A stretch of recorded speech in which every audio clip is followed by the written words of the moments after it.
Okay, my student, I'm happy to meet you again via this channel. Today we are going to discuss the noun from different perspectives.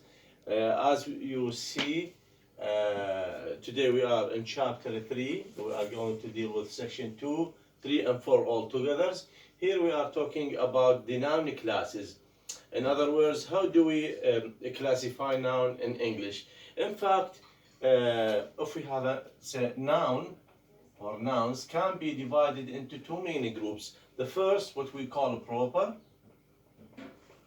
and the second one we call it common.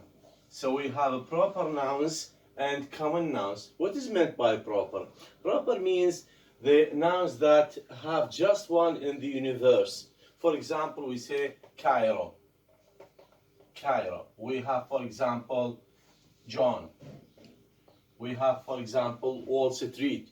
We have for example, the Pacific. See, these words, we call them proper noun. And mostly, these words start in writing, of course.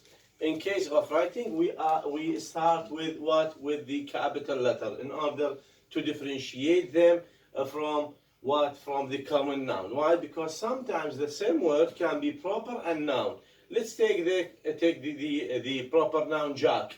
Jack could be, this is John, Jack can be with a small J or with capital. So when it is a J capital means the proper noun, the name of a person. But here, no, it has another meaning. This is concerning the proper noun. As we say, for example, the Red Sea, the Pacific, the Atlantic, the Wall Street, Iraq, all these words, we call them proper nouns. We have just one in the universe. We have one Iraq, we have one Atlantic, we have etc. The second kind is what we call the common noun. Common, let's say, we take them here to be clear. So, common nouns can be divided into two main categories. Either what? Either we call them countable or non-countable, or uncountable, let's say, better than uncountable. So then, if we have common nouns, any noun, it could be countable or it could be uncountable.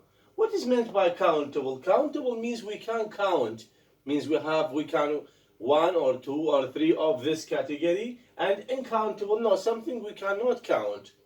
So, countable can be divided into what we call concrete and abstract. So, countable nouns can be concrete or can be abstract. What is meant by concrete? Concrete means something we can touch, we can catch. Let's say, for example, we have the word chair, or for example, pen. These we call them countable concrete. Concrete, in sense, means, as we said, we can, for example, if we say, suppose this is a pen, we can touch the pen. So, and also if we have chair, also we can catch or raise, it has weight. So, chair, in sense, countable means we have one chair, we have two chairs, three chairs, etc. We have one pen, two pens, etc. We have one book, two books, three books, etc. This is for the concrete. For the abstract, no, something we can count, but we can not catch. For example, the word problem. Let's say. Write it clearly.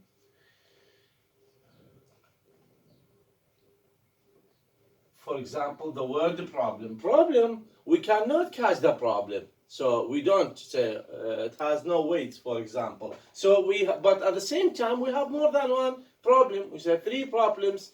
For example, the word case or issue. 3 cases, 4 cases. But we cannot catch what? The case. So then the countable can be concrete, something we can catch or touch, and something we cannot touch or that we call it abstract, like as we said, for example, hope or problem or case.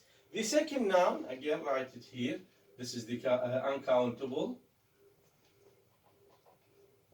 Uncountable, in order to classify them properly. See?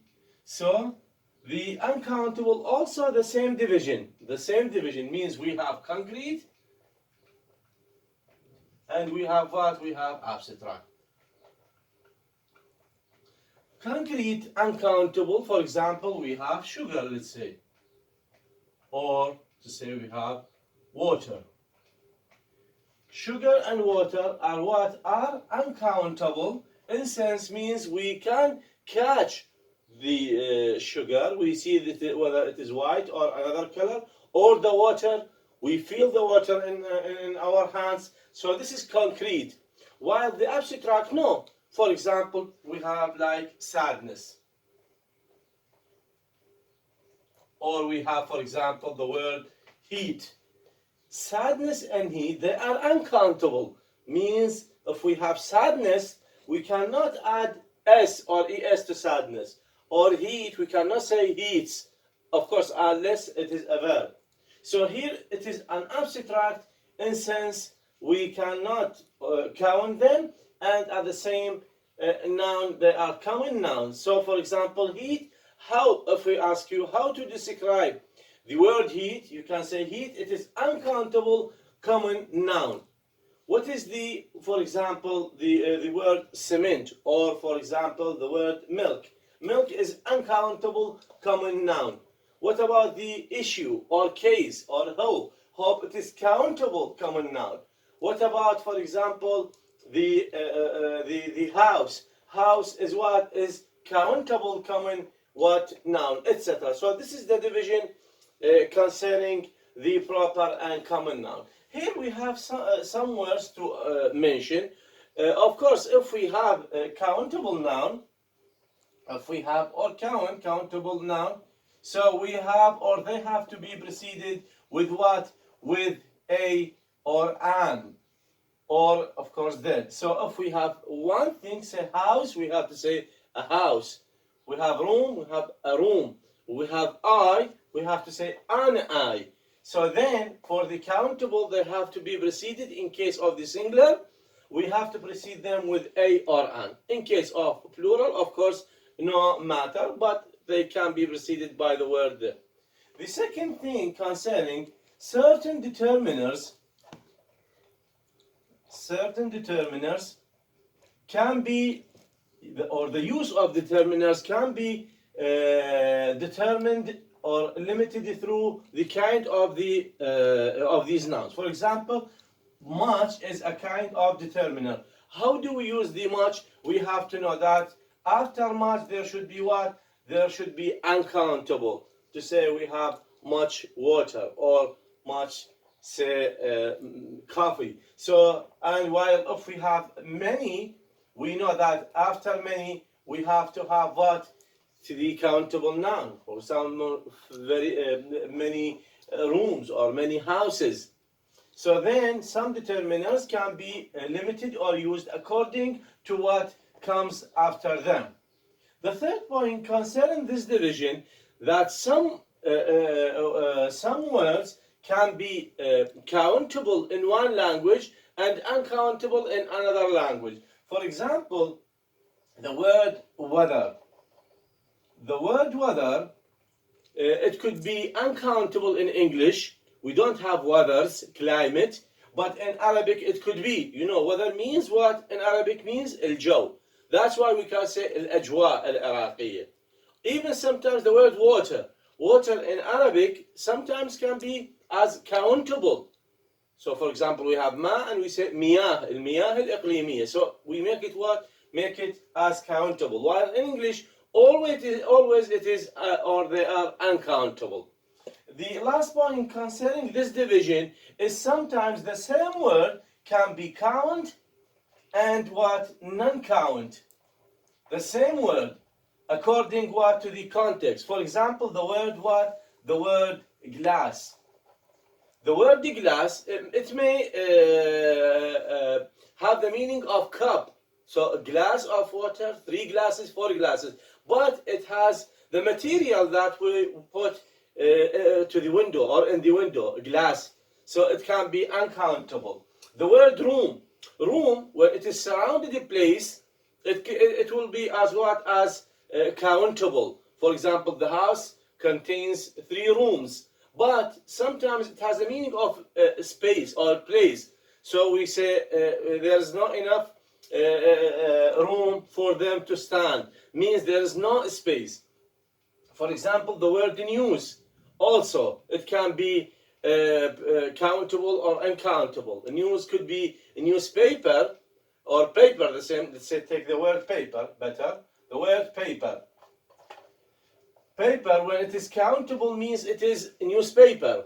So that's why I say 3 papers, 4 papers, morning paper. But sometimes it means the material that from which we or they make the books or the copy books or any material relating to this type of such use. So then we have a group of words can be. So I want you please to go and search about words that can be countable and uncountable. As I give you some example, let's say the word change.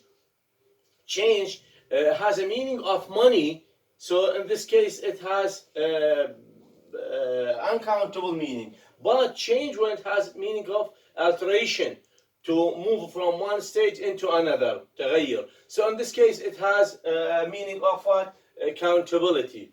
For example, we have the word light. Light in general. So for example, if we say sun gives us light, this is the light in the nature. It is uncountable. But if we say, for example, I need 3 lights for this hall, so in this case it means the bulb of the light. In this case again, so sometimes these words, we have a long list of words, and it's better to go to Swan. I mentioned at the beginning of this year, Michael Swan.